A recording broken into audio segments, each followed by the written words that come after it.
Okay, now we're going to start working on our black bean and corn salsa. But first we can see that our potatoes have cooked. They're nice and crispy. So I'm actually going to remove them from the heat.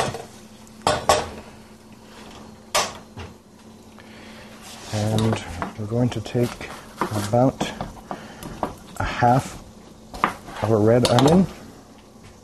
Cut that in half so we can peel the skin off more easily.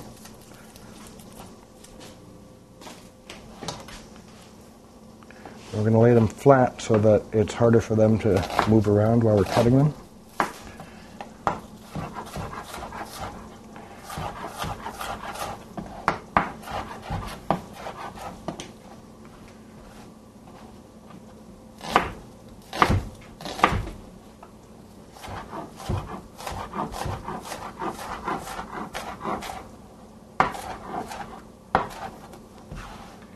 We're also going to cut our cherry tomatoes. Now, we can't really dice these because they are so incredibly juicy that they're just going to shoot everywhere.